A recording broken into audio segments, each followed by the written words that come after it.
everybody, welcome to this little ramble we're going to do over, I guess, kind of microtransactions, season passes, all that malarkey. Can't actually work out if I'm on the right side of the road now. I should be on this side of the road, shouldn't I? So we're in American Truck Sim, which is just simply because I find it kind of fairly easy to drive and chat about stuff without losing my concentration too much. We're currently in London. We're going to be going to Venezia in Italy. As I'm going to be chatting about microtransaction, DLC and stuff like that. I mean,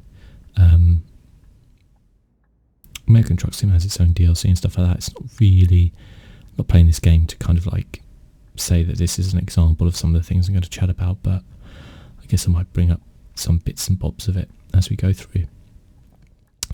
So recently in the press there's been a lot of talk around microtransactions, season passes, all this type of thing, the way they're ruining games, the way everything's going to be going to a kind of what they call a freemium model, and all this sort of stuff basically. And so I just wanted to kind of chat about that and give, I don't know, maybe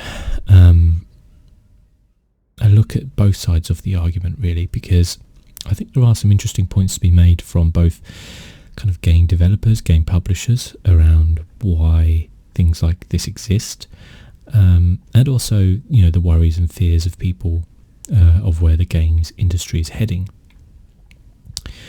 Now, one of the things I think which is worth kind of pointing out from the very beginning is that I'm probably a little bit older than most of my viewers, being 36, and I've been kind of playing video games since a really, really young age as well. So I've kind of seen a lot of the evolution firsthand of video games. I've been playing probably video games for maybe 30 years now, from kind of very basic PC games all the way up to, the latest and greatest, such as Euro Truck Simulator 2. And there, without doubt, there has been in the last few years this push towards microtransactions, season passes, all this type of stuff. Maybe over the last 5 to 6 years, that stuff has really come into the fore, for games. And almost for big kind of releases and even sometimes smaller releases, it's almost expected that you get some sort of there's some sort of microtransaction in there or something like that along the line. And I guess what is interesting about that is why that has come about. What is it? A lot of people put it down to greed. People want to make more money, so they want to charge you twice for a game. That's what people say. You buy a game, it costs you £40 or whatever, $60, whatever it is in your country, and then you have to pay more money on top of that to actually have a good experience within that game. Without doubt, some people are motivated by greed, wanting to make more money. I don't necessarily feel like that is the only reason why these are done, and the important thing is to not only to look and see and identify the people who might have kind of fairly shady business practices, but to praise the people who have good business practices, because it's no good to just be negative all the time. You have to praise and you have to show and support the people doing things the right way. That's how you kind of improve things. Just being negative all the time about stuff doesn't improve anything. It just creates a very toxic atmosphere, which is kind of what's happening really. But really this has all come about because of one game, and that's, for me anyway, that I've been looking into, which is Shadow of War, the sequel to Shadow of Mordor, the kind of Lord of the Rings based game,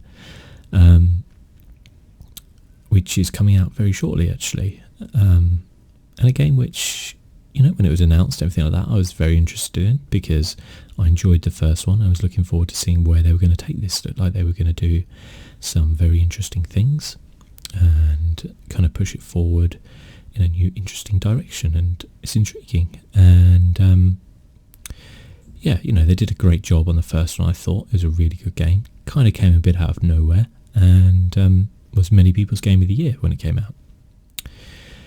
And then when they started showing the game off, they were talking about these loot boxes, these loot crates.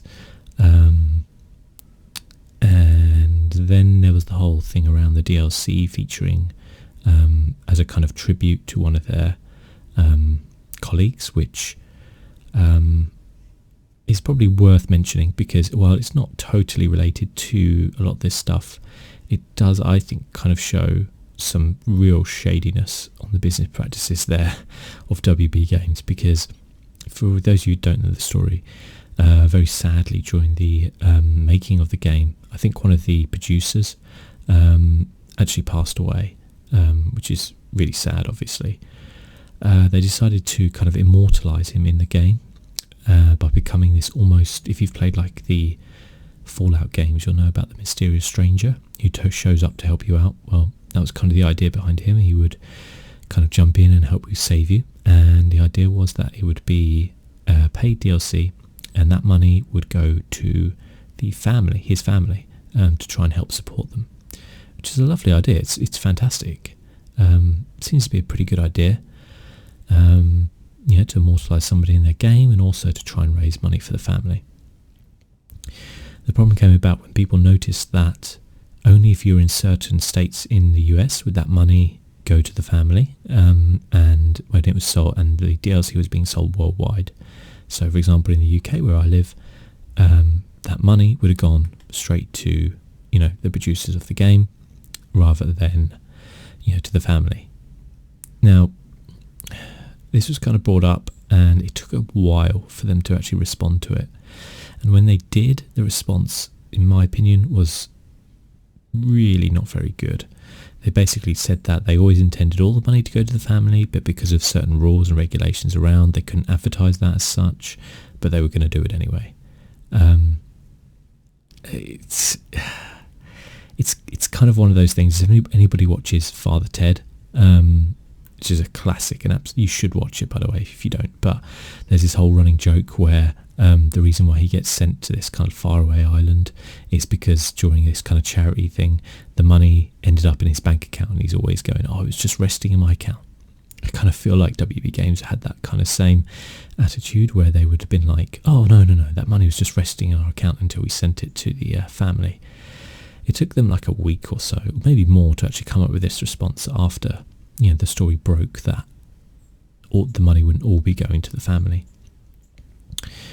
And for me, that was kind of enough for me to just turn around and say, no, I'm not going to support this game. This game could get a 10 out of 10. This could be the greatest game of all time. But for me, there are lines that you don't cross. And profiting off a dead colleague, that's a line you don't cross. Imagine, I don't blame the makers of the game at all. It's generally down to the publishers and that type of thing. As a result, what they're doing now, I believe, is the DLC is going to be free, and they're going to make a donation to the family. So, I mean, I'm really happy the family is going to get some money. It must be horrible when that happens, especially as the guy had young children, and I just hit a wall. But it should never have got to that stage in the first place where they had to do something like that. It would have been enough for them to turn around and said, we're going to put this in there and to raise awareness for whatever.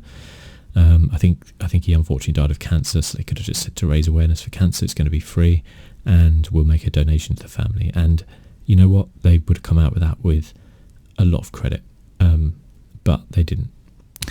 And it's sad. For me, that was enough to put me off the game completely and just say I'm not going to touch it, because sure, if that game is great, I would want to play that game, but you have to sometimes put your foot down and just say, the only way I can make a protest about this is with my wallet, and I can choose not to. And sure, I might not get the enjoyment from playing 40-50 hours of this game. I might not get that, but there has to be a line somewhere that you draw.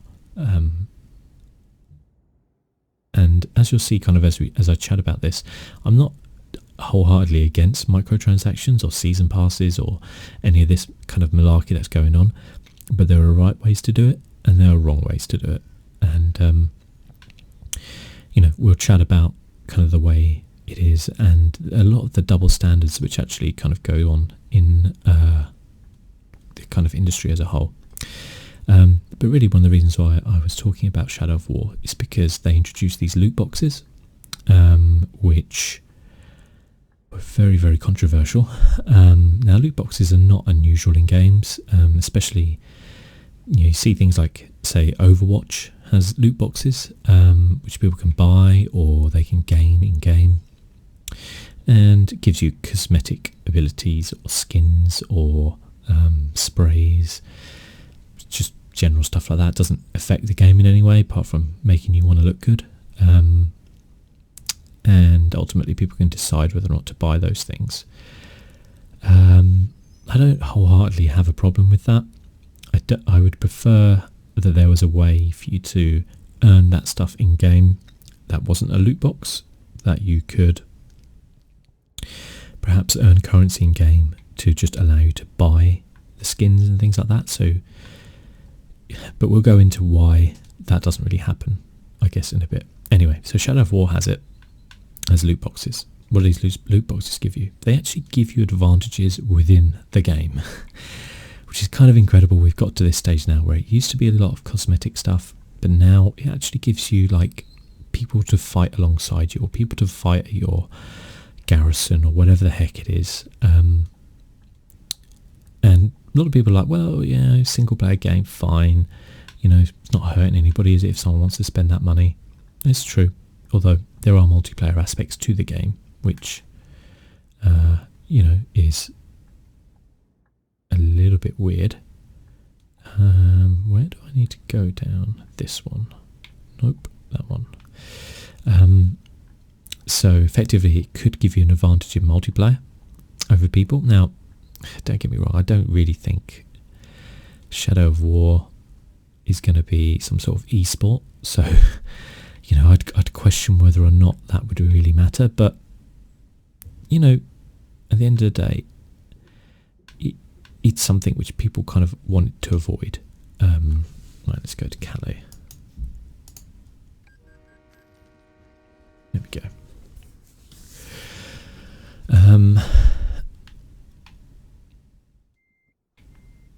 Where do we go? Left.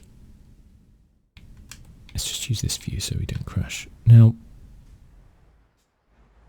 a lot of people hate the fact that you have to buy a game and then they feel like it's kind of compulsory to buy these loot boxes or these advantages, these tokens, these microtransactions, because otherwise maybe you're not getting the full experience of the game, or maybe the game is very, very grindy and you don't want to have to grind, and if you don't want to have to grind then you can have to stump up the money. And I think that's certainly a lot of the worry with Shadow of War. I think people have said that these loot boxes help you if you're short on time, to kind of like get through things and level up quicker and easier and stuff like that, and it seems very, very detrimental to the game. It also is worrying that is this game, so I think I went the wrong way. Oh no, I can go along here, I think. Is this game got a incredibly grindy side of it to force people to buy loot boxes to get through it? Because that's the real worry here, is have they designed the game with the loot boxes in mind, or have they simply designed a game, built a game and then gone, well, this is an option for people? The developers of the game of course say that they haven't, that the game was fully balanced without any loot boxes beforehand, and that they won't affect the experience for the average player who doesn't want to buy them. A lot of people have said, well, of course they'll say that. I mean, it could be true. We'll have to wait and see to find out. I think one recent example where people were very offended by this type of thing was in Dead Space 3, where it had microtransactions to help you kind of upgrade your weapons and things like that, rather than kind of actually like going around looting things and grinding things to do it. And a lot of people really, really hated that. Basically, it felt like you had to pay money to actually unlock stuff, which, again, people feel that if you're going to be paying a premium price for a game, 40, 50 quid, that should probably be included in the game. And it's a valid argument, of course. One thing to remember, though, is that video game prices haven't really changed for a very long time. Really, I guess, since they started to become more mainstream. So I remember when I was a kid, and I'm talking maybe 15, 16, so you're talking 20 years ago. I remember picking up X-Wing, which was a fantastic game. It was like the sort of Game of the Year edition, and it had like 2 DLCs with it, I think, and it was £50, $49.99, which is a lot. It was back in like the 90s. That's a lot of money to spend on a game, and of course I loved the game, but maybe even a bit younger. I don't know for sure, because I know my mum brought it for me as a present, and I was very grateful. And I love the game, obviously, but that was a lot of money to pay for a game back then. And bear in mind that nowadays the price hasn't really changed whatsoever. You still pay the same price, but you have this thing called inflation, which makes the price of things go up. So the industry in itself has kept the price of things the same. When you bear in mind something like a football match ticket, when I was younger I used to go to Premiership games. It used to cost me about £17 to £20 for a ticket. Nowadays, the same ticket would cost me between £40 to £50. So it's gone up by a lot. In those years. I work in a cinema. Cinema tickets when I was younger would cost, maybe £5-6, something like that. Nowadays, it's like £15. So the price of things go up. It's called inflation. It's a natural occurring thing. But in terms of video games, it hasn't. So there's an argument to be said that developers don't want to push the price of a game up, but instead want to make money off of people who are willing to pay more. And in reward for them willing to pay more, they get bonuses to the game. And that allows, people who perhaps don't have as much money to be able to buy a game at a reasonable price. And you might think £40 is expensive, but if you're getting a good game, you're getting hours and hours of entertainment out of it. It's not unreasonable. It allows them to still charge that price without, otherwise, the argument could be said that people might be paying £80 for a game, with inflation taken into account. And, without microtransactions, that would, to kind of double the price means for the average person, video gaming as a hobby would be a lot worse off, because they'd either, not be able to get the games they want, or they'd have to very much just stick to one game a year, and the industry would suffer as a result. So there is that argument as to why we have this kind of thing. The other kind of side of things is that, I was reading that in like recent studies, it shows that, especially with mobile games, which is where it really started with microtransactions and things, there is the games, like the top 30 games all had microtransactions. So that's how they made money. So top 30 games, monetarily wise, which have made the most money, all had microtransactions and were like free to play with microtransactions. So there is without doubt money to be made. And if there's money to be made, it is a business's kind of like aim to make that money. That's the way business works. You provide a product. If people like that product, they pay you money for it. That's the way it goes. If somebody really, really likes playing a game and they want to drop another 30 quid on something because they might really enjoy the game and they have the money, where is really the harm in that? So there are many sides to the story of microtransactions. The other side of things comes along in the demographic of people who play games. So nowadays, kind of back when I was younger, the demographic of people who play video games was very much like a lot younger. So, probably people 30 upwards there was not a majority of people who played video games at that age. It was still seen as a very geeky thing to do. It's still seen, I'm talking like 20 years ago now, it was still seen as a very geeky thing to do, with people, and many people just didn't do it. It's only really probably in the last maybe 6 or 7 years that it has become a lot more mainstream, probably with the launch of like the Wii, and then maybe like this generation of consoles where it's become really mainstream now, gaming as a thing, and you see more and more kind of like people kind of coming out of the shadows, celebrities and type as being gamers, this kind of thing, because suddenly it's become this like cool thing. And so it's become a lot more kind of mainstream with people, and a lot more of the things. So back, when I was younger, it was more of a kids thing. So the prices of things were very different. You wouldn't really have gotten away with microtransactions back then because kids just didn't have that money to spend.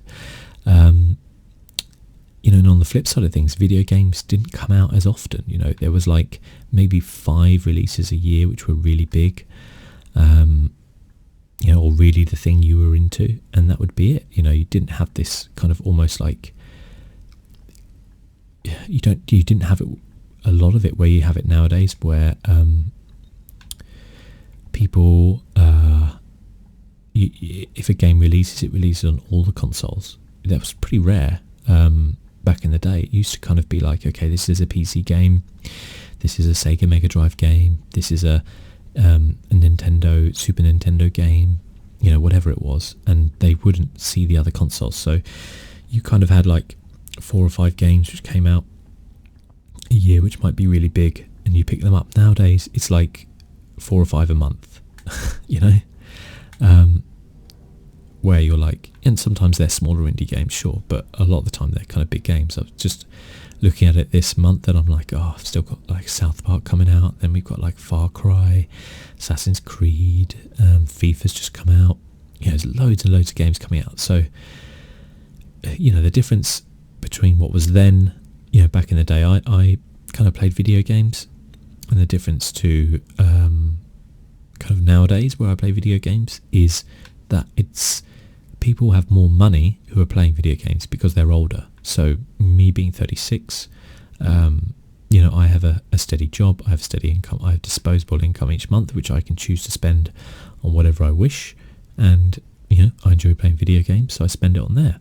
So it's not beyond the realms of possibility for me to be able to buy microtransactions or season passes and DLCs, or spend, £100 pounds on a deluxe edition of a video game because I'm really into it and that type of thing. And at the end of the day, if you have the money and you enjoy something, no one should ever be able to tell you how to spend that money.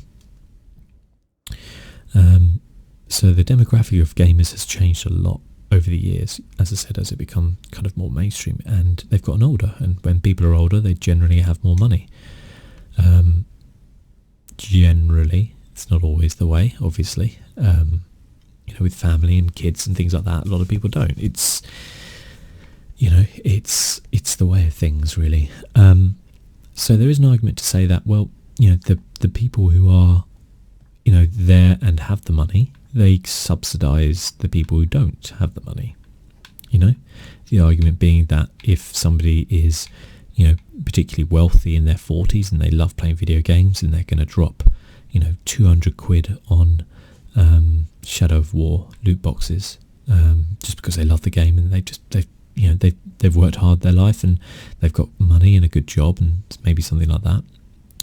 The argument there is that they're subsidising people who can't really afford to do that, and as a result the developers of the game don't have to put the price of the game up.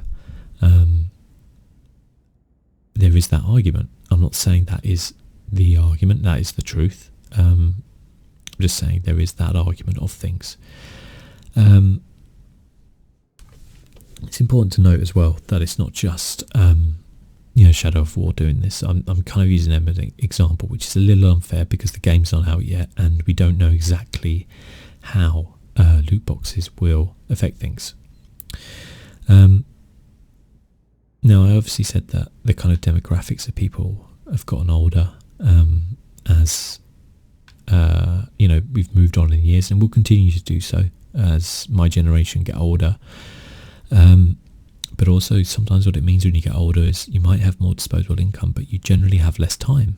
Those days when you're a student, be it at school, college, university, whatever it is, they're the days you have the most time in your life, a lot of the time. There are exceptions obviously for people, but you generally have a lot more spare time, a lot less responsibilities, and you can play games more often. But what happens as you get older is sometimes you have more responsibilities, you have more things taking up your time, and you may have less time to spend. So for me, one of the big considerations when I get a game, how long is this game gonna take me? Do I want to invest 50, 60 hours in this game, even if I may love it? And in terms of something like The Witcher or Skyrim, I might be like, absolutely I want to, because I love my time in this game. But there may be other games where I'm like, okay, well, look, I'd really like to play this game, but it seems really grindy and I just don't have time to do that. So what are my options? And one of my options might be, okay, to speed up that grind, to pay some money. Example of this would definitely be something like FIFA Ultimate Team.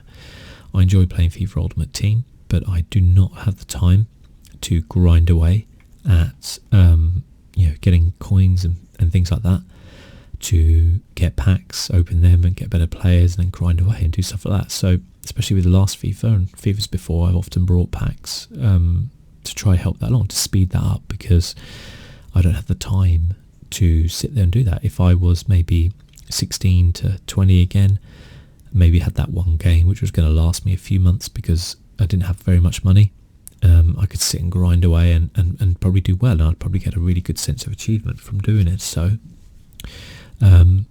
because I'd have a lot more time, perhaps. As I said, some things are relative, but you kind of get my gist, I think.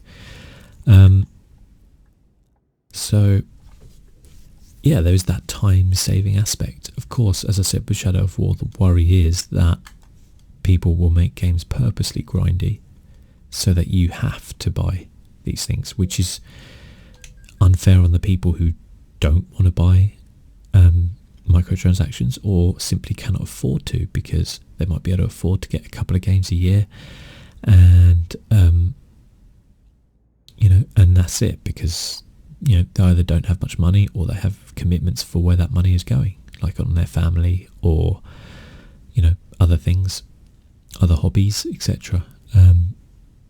So I guess that's the worry, I guess, and that's a lot of time I think why people are being very vocal about it now, because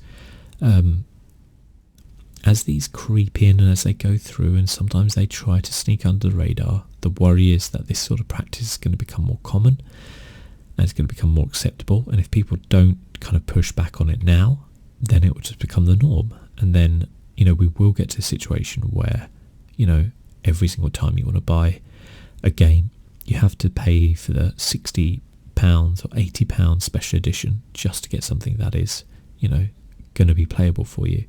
I think it was NBA 2K 18 recently had this kind of like create a player thing, and everything was like microtransactions, so all the cosmetic kind of things, and they gave you some kind of like currency, virtual currency to begin with, but it was enough to get your player up to what was a pretty rubbishy level, and then people worked out it would take you like hundreds of matches to grind away to get to a decent level. Or of course you could just buy the upgrades. That for me seems to be a very kind of like sinister kind of way of doing things. I think, if I remember rightly, it was NBA 2K18, not NBA Live 18. I think NBA Live 18 was okay. Yeah, it seems like a very kind of sinister way of doing things, really. Just kind of put that there and go, well, if you don't want to spend 40 hours grinding your way through, then this is your option.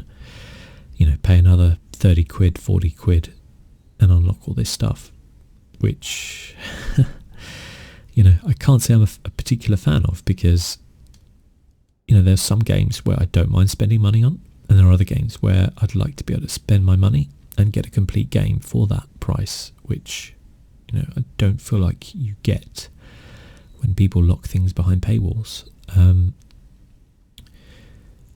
So yeah, it's a very difficult subject, and as I said, you kind of have to take things on a case by case basis, because again, there are good microtransactions, things like that. As I said, I use the FIFA ones. I don't particularly think they're great, but they did help me to enjoy the game, because I could unlock better players rather than grind my way through, and I had no problems in spending about maybe £20-25 on packs over the course of the year. I'd look out for special offers, things like that, and pick things up there, and I enjoy it. And if you enjoy it, as I said, spend your money where you want it. The worry is when that grind becomes too much, even for people who are kind of hardened fans of the game, that they feel like they have to spend money in order to get a good experience from the game, because that's not the way it should be. In fact, I've purposely played just the career mode of FIFA 18, because I don't want to spend more money this year on, the packs and things like that. I guess on the other side of this as well, you have games like Hearthstone, which is free to play, and the problem with Hearthstone being free to play is that you have the situation now where it isn't free to play.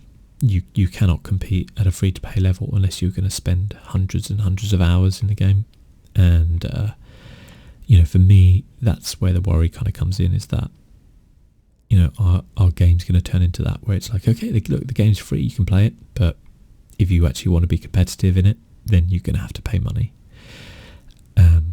Especially when that is like upwards of like £150 a year, which, I kind of believe that in order to have fun in Hearthstone, to get the cards which are fun and not just grind away to get, the most boring Jade deck ever, you have to spend, at least kind of £50 of each expansion, and if they're releasing 3 a year, that's £150, a year on that game, which is a reason why I am going to be taking a break from Hearthstone, because again, I don't like that business practice.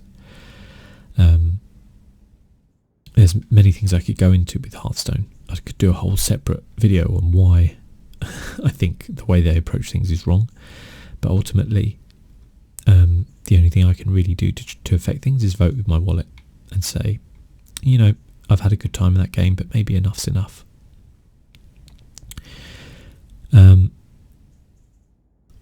So yeah, it's an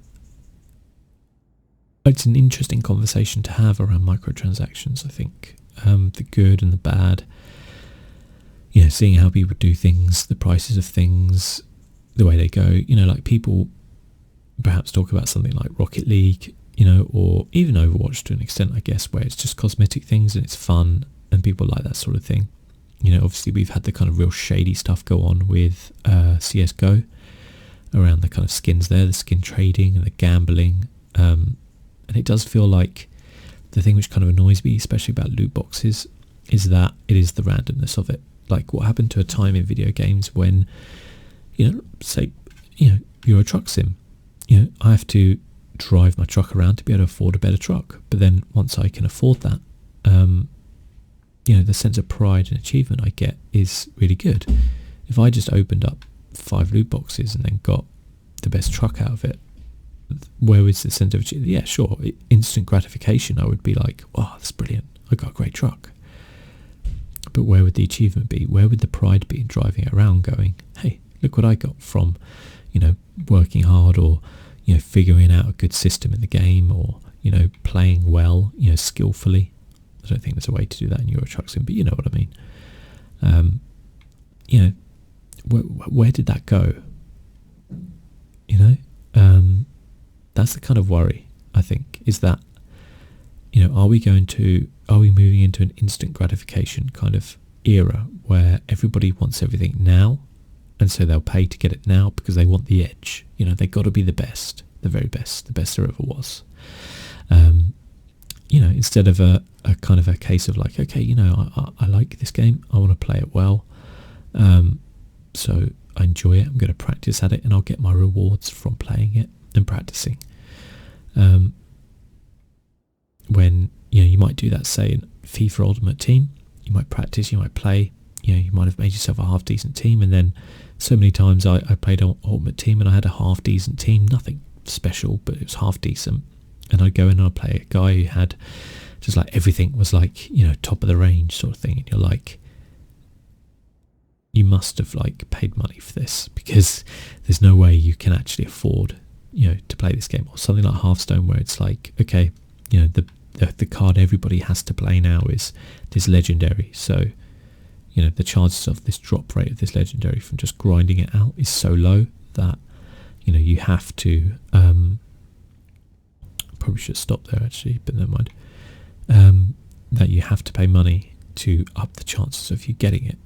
It would be nice if it was like, okay, I can earn money in game, and you can in Hearthstone. It's as I said, it's a bad example in a way, but you can earn money, you can grind through and buy things. Or I remember how it used to be in like say car racing games, where it would be like, okay, you earn money from races, and then that money allows you to buy another car, and I enjoyed that loop of the way things were. And Forza 7, I think, has got loot boxes now, and I don't think you buy them with real money yet, but that is coming. And it's kind of sad, because you could be racing against somebody online, in a sweet kind of Ferrari, with this awesome livery and all this type of stuff, and you used to know and be like, that person's worked to get that car, like they can feel proud of that car. Now it's just like, yeah, they probably just brought it. They probably just paid like a $5 and got it. It's kind of really sad that is what things have come to now. And again, I've kind of argued for the point of time saving, but there's a point where it goes, at what point are we taking away from a game?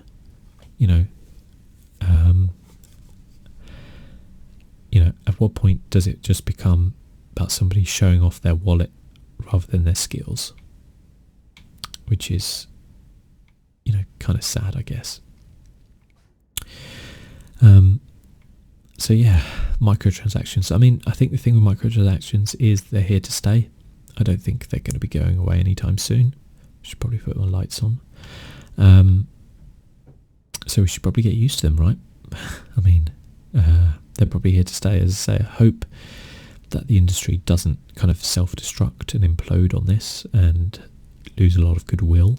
I hope it doesn't do dumb stuff like WB Games is doing. But ultimately, some people will, because as I said, well, I think a lot of developers are not greedy. They want to produce a decent business model to keep them and their staff, in business. Make some money on there, which is, there's no shame in wanting to make money. No shame at all. That's why we all go to work. That's why we all do a lot of the things we do.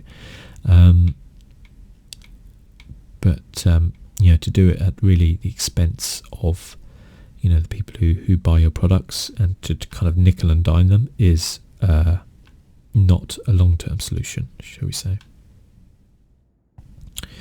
It's not a long-term business plan.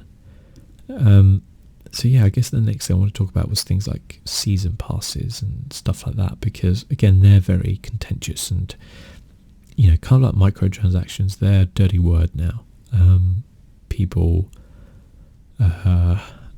associate season pass with something bad, when the reality of it is that's not the case at all.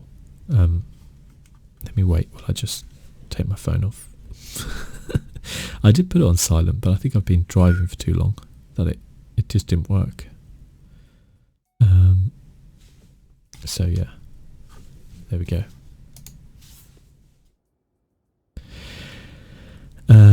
So yeah, season passes. Whenever somebody mentions like, oh, this game's gonna have a season pass, people are very, very suspicious of that. Because at the end of the day, a lot of people have been burned by this. One of the things which I think did a terrible job at it was Battlefield 1. The game was like virtually unplayable without getting a season pass because it was online and it would add in the new worlds and things like that. Maybe think of some other examples, I guess, of season passes which have been bad. I guess in a way you could argue Destiny 1 had bad season pass, like it was very bad value for money. The idea of paying for DLC which has not yet come about for a game which you may not have even played yet, so you might be buying the season pass when you buy the game, is a very dangerous kind of thing to do. And it does it incentivize developers to make a better game, or is it kind of like, okay, just give us your money now, and then whatever slop we put out on your table, you'll have to just eat it up because you've already given us your money. But then there are games which do a good job. Fallout 4, for example. I brought the season pass early on, and for that season pass I got all the expansions, Far Harbor, Nuka World, Automatron, the other bits and bobs which are, the Vault Tech stuff. I think the season pass was like 20 quid, something like that. It was ridiculously cheap. They actually had to put the price up in the end because they were like, yeah, this is actually way too cheap for what you're getting. That's an example of a really, really good season pass, which, I had no problems paying money for because I know on the whole Bethesda do a great job with their DLC. And so I didn't really have any money for it, but I very rarely buy season passes now because I'd rather wait to see if I enjoy the game and then maybe put money down on DLC and see how it goes from there. I didn't even buy the season pass for Zelda. I bought the first DLC separately and I buy the second one separately because I was like, well, I'm not too sure about what these are, so I'll wait until we get some more details, because that's one of the bad things about season passes is often or not developers don't give you any info on what it is. The other kind of shady tactic is to simply release the game, cut a bit of it out, and then release that as paid DLC later on. Things which should have been in the game to begin with. Fighting games, I think, are pretty terrible at doing this, where you unlock DLC as characters later on. It's like, why is that character not just in the game now? There was one, I think, I genuinely can't remember the name of it. It might have been one of the like Marvel versus Capcom games or something like that. I'm sorry if that's wrong, but I remember Angry Joe doing a lot on it because the DLC was on the disc when you brought it, so you had to pay to unlock part of the disc, which is just the shadiest kind of thing ever. And it's shocking, and something which people rightly push back on because that was kind of a disgusting business practice. It's effectively like walking into a shop, buying a cake, and somebody cutting a slice out, and then going, "Oh, if you want the whole cake, yeah, you're going to have to pay us more money for it." And you're like, I don't understand this because I buy this cake, I want to buy this cake. And then going, yeah, you have to just, if you want that extra slice, you're going to have to pay you're going to have to pay £5. You're like, this doesn't make sense. You've just cut it out the cake I was buying. So, yeah, I think it's some shady practices going on for certain. But as I said, some season passes are great. Witcher 3 as well. They did a lot of free DLC. There's little quests and things like that which are in the game. Costumes were free, all this type of stuff. They had so much free in that game. It was ridiculous. Art books, soundtracks, all sorts of things. And then the actual DLC you got was really high quality as well, and clearly adding on to the game, an add-on to the game, not part of the game which had been cut out.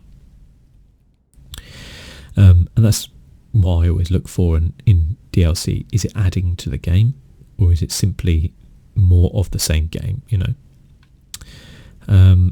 Destiny is something which I love Destiny, but I've got to say a lot of their early DLC was utter trash.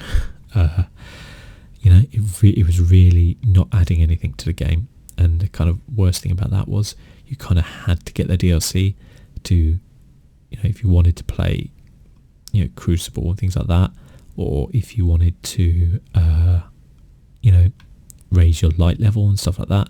I think you could do that anyway without the DLC, but obviously it was harder because you'd get good stuff in the DLC which would raise that. So yeah, Destiny, I love the game, but it doesn't have the most consumer friendly business model around. You know, you pay £40 for the game, and then you know you're going to be paying like £20 an expansion for the next couple of years. You know, maybe 2 expansions a year, something like that. But I love it so much. So yeah, as I said, there's kind of like different examples of things. So it's unfair to turn around and say, oh, season passes are bad. You know, they shouldn't exist, because a lot of the time companies, you know, do them well. And, you know, looking at this from a business point of view, making video games nowadays is expensive. It is really, really expensive. You know, people often moan at me, you know, my cinema of like, oh, why are your prices so high? You know, when I was a kid, I used to be able to go and watch the cinema for £5-6. I'm like, yeah, but when you're a kid, those films, they cost so much less than they do nowadays. It's like everybody wants to go and watch an Avengers film. Well, all those actors are getting paid a shed load of money. God damn, I'm getting fined for not sleeping. I would sleep if there was anywhere I could sleep. But yeah, you know, all those actors cost money. The special effects, you know, the practical effects. You know, if you ever watch the credits at the end of a film nowadays, compare them to a film which was made 20 years ago, you'll see there was hundreds of people more on films nowadays, you know, doing stuff, and all those people cost so much money. You know, the average price of a film nowadays is probably 100 million for a kind of blockbuster film. You know, going upwards from there, 200 million, 300 million. You know, ridiculous prices. And so, you know, those film companies, it's not just good enough to be like, okay, we'll sell more tickets, but we'll sell it at the same price. They have to raise the price. That's the way business works. If I'm making cakes and the cost of all my ingredients go up, the cost of my cakes go up. That's the way it goes, you know.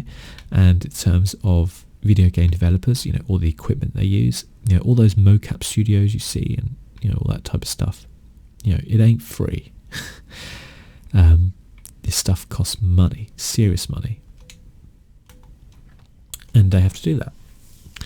You know, I've said before, there's nothing wrong with wanting to make money as well and having a successful business. Nobody should ever feel like they're running a charity when you're running a business, because you're not. You're trying to run a business, and the importance of having a successful business is, you know, job stability. Especially if you're running a business, you have so many people to think about.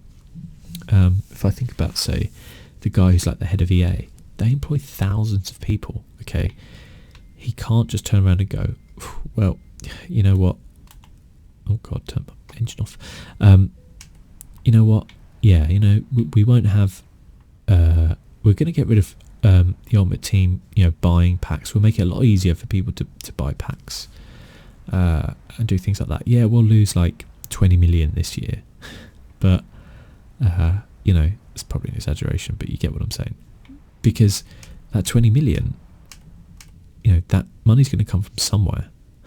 And generally the place where companies cut is people's jobs, and you know, that's kind of a bad thing. You want to have your company to be stable and you know, efficient, but it needs to make money, because that's the purpose of business, to make money. So yeah, it's a difficult one to balance. I find I have more sympathy nowadays for big corporations, having worked in many of big corporations in my time, because you see that, you know, these companies, sure, there's things which go on within them where, you know, there is greed with people, there is people making more money maybe than they should do and things like that, but there is also, you know, people who genuinely care about their employees and they want to be able to pay their employees, good wages. They want to be able to give them good benefits. They want to be able to, give them, as much paid time off as they can, so that they are looked after in their business. And, one of the interesting things which people may not be too aware of is Ubisoft at the minute is fighting off a hostile takeover from a company called Vivendi, who want to buy them, and Ubisoft don't want to let this company buy them because they're worried that they're going to take away some of the values that they have as a employer and as a business. Vivendi want to buy them because they want to make money and they want to have a successful business and they want to branch into video games and do all this type of stuff. And Ubisoft are really trying to do this, and a lot of people always give Ubisoft grief for the things they do, the microtransactions, things like that. But but actually, the guy, I think most of the people who are at the top of Ubisoft would make a stack load of money if they sold out to Vivendi. They would make a fortune. Okay, they would be able to retire very comfortably for the rest of their lives and never have to worry about a thing.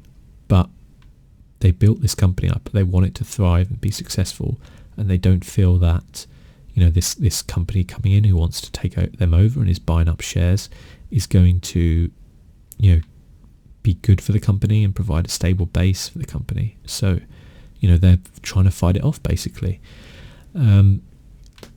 So there are many different motivations for the way people work and do things, and a lot of what we see on the surface is not like a reflection of what's underneath in any way. There's a hot air balloon over there. That's cool. In any way whatsoever. And it's probably not very nice for developers to feel like, or people who make video games a lot as well, who get a lot of hassle about stuff, who often don't even make these decisions. Like a lot of the time, game studios have to go with a publisher because they give them the money to make the game. That's the way it kind of works. The publisher will be like, okay, we want to publish your game. We'll give you money to be able to keep your studio afloat until you sell the game. But we're going to have some sort of like effect on the way this is going to be. We need to make our money back, basically. That's the way it works. So they're going to obviously be like, okay, well, microtransactions are a good thing in the game, or we might be doing all these sponsorship deals with like Mountain Dew and Doritos and things like that, which people are always like, oh god, look at this, get your like free Destiny Sparrow by buying like Pop-Tarts or whatever the hell it was. People are like, oh, this is disgusting. But a lot of the time this is like the publisher of the game, not the developers of the game, who are pushing the stuff because they're like, we invested in this game, we want to make money out of it. The same way like a Cristiano Ronaldo is going to advertise himself with products because it's kind of like he's invested his hard work in his career and now he wants to make some money out of it. I feel people don't generally begrudge those sort of people around that sort of stuff. So it's strange when video game companies get blasted for doing sponsorship deals with like a company like that, when it's not really much different, is it? Just the way it goes, I guess. So yeah, I don't know really. I hope maybe, as I said, I kind of started this talking about Shadow of War and saying that like I'm not going to buy this game because for me it's kind of nickel and diming people. I don't like the way it's going about things, and that's absolutely fine. I wouldn't begrudge anybody else to buy the game. I feel like I have to kind of make a stand personally from a moral point of view. But again, someone's looking forward to playing the game. I don't begrudge them a second of paying their money that they've earned to play the game. It's totally fine. And that goes for anything. I just hope that maybe people think about the good sides and bad sides of these things and make a informed decision before purchasing things. A lot of the time people get caught up in the hype of something. whether it's them talking with their friends about how excited they are over something, or seeing videos on YouTube, or seeing adverts, or that type of thing, and just being like, this looks great, instead of waiting to see the reviews of the game when it comes out, do stuff like that. Now, a lot of people say like, pre-orders are really bad, for the game industry, and it's a very difficult thing to kind of say, because pre-orders used to exist back in the day because you couldn't download games. Okay, that was a thing that actually happened. You couldn't download them; you had to go and buy them. And shops would have a limited quantity that they would get sent, and so you had to pre-order it, because otherwise you wouldn't get the game on the day. And I remember many times going and pre-ordering something, and then them not having copies of the game other than the pre-orders in the shop because of the way it went, because the shop would only get sent like maybe 100 copies, and then they'd sell them all on a pre-order, and they wouldn't be getting another 100 for another week or something. That was the way it used to be, especially if you lived in the sticks as well, not in a big city or something. But then as games became more digital, the pre-order has kind of like been a bit weirder.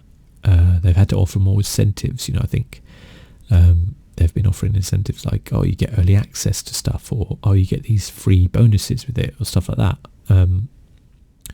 Destiny's a good example. You get a free gun. And I think you get some other stuff as well. I can't remember what. If you pre-order and stuff like this.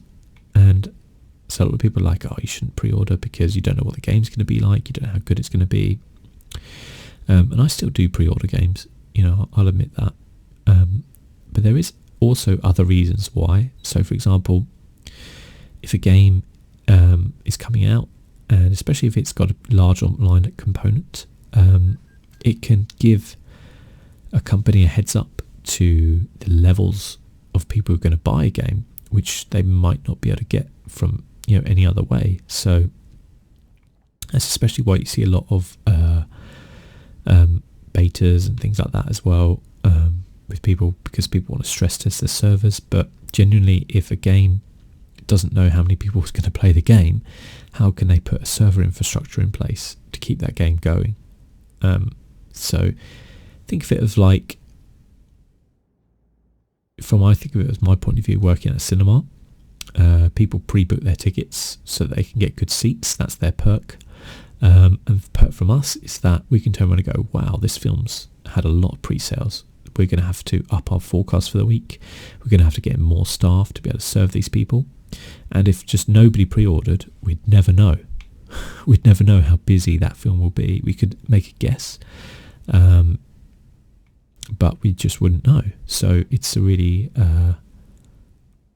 interesting argument to have, to say, are pre-orders good for the game? Are they bad for the game? And again, you have to take it on a game-by-game basis as well. I mean, I'd recommend, if you are a massive fan of a game and you think it's going to be really good and you're looking forward to it, and you're like, I want to pre-order it because I want those bonuses or whatever, then that's up to you at the end of the day. I always recommend you buy things on something like Steam, so if you don't like the game, you can get a refund on it. There's no shame in that. I've got refund on plenty of games where I've been like, okay, I want to try this game out. I played it for like half an hour and been like, it's not for me. Watch Dogs 2, great example.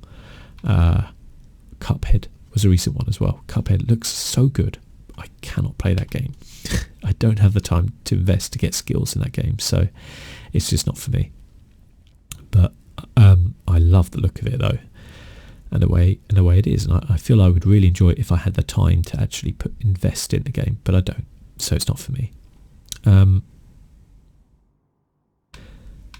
So yeah, and so you can get those sort of like pre-order bonuses and stuff like that. It can be an incentive. Again, it does feel kind of bad though, because a lot of people can't afford to pre-order something. Maybe, or they can't afford to buy a better edition or something like that of a game, and they can see people running around in Destiny 2 maybe with their cold hearts, be like, oh god, I wish I could get that gun. So I wish games would have a more level playing field, shall we say, where the people who have the skills or the dedication, get the rewards. That would be a nice fair way, but as we all know, society's not really that fair, is it? So that's the way it goes sometimes, unfortunately. But also on the other side of things, as I said, those people who are buying those expensive editions, they are contributing to the future releases, hopefully, from that game studio. So Rockstar are making a shed ton of money from GTA 5, not just from the sales of the game, but the online stuff as well, where people are buying things online. Another example really of, sure, you can actually earn money fairly easily in that game to get quite a lot of money in a very fun way as well. Or you can buy it if you don't have the time. There you go.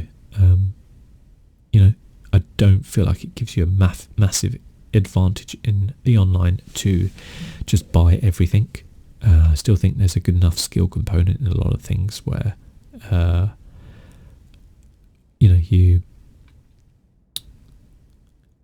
the skills will see you out even if somebody else has slightly better stuff than you. So I feel like that's a bit of a fairer way to do it. So and hopefully that money gets invested so they can make like a Red Dead 2. They are making Red Dead 2, sorry, I should say. That money hopefully gets invested in that, and we get a fantastic game. And then GTA 6 or whatever it is, or sometimes as well, like the money they make from these big games, these releases, get invested into different things. So with Ubisoft's kind of way, they release things like Child of Light or Valiant Hearts, which are fantastic games, really, really good.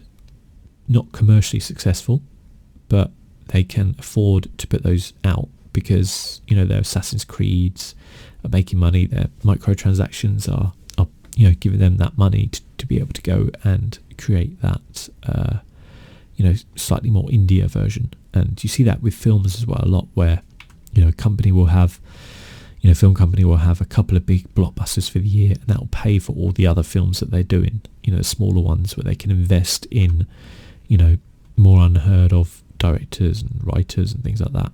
It's just the way it goes. So there's things to think about, I guess, hopefully. But I am always, as ever, intrigued to know how you guys feel about this stuff, because I just look at it from certain points of view. I'm always intrigued to know how other people look at it and what your experiences are of these things. So let me know. That'd be good. But I guess till next time, guys. Thank you so much for watching. We'll finish off here. I'm not going to make you wait for another 20 minutes while I do the rest of this delivery. As we go through this probably quite expensive Swiss toll. They're always expensive, these toll roads. They're like the microtransactions of the road world. I already pay for my road tax. Why do I have to pay for extra roads? It's just like DLC, isn't it? Taking out the game.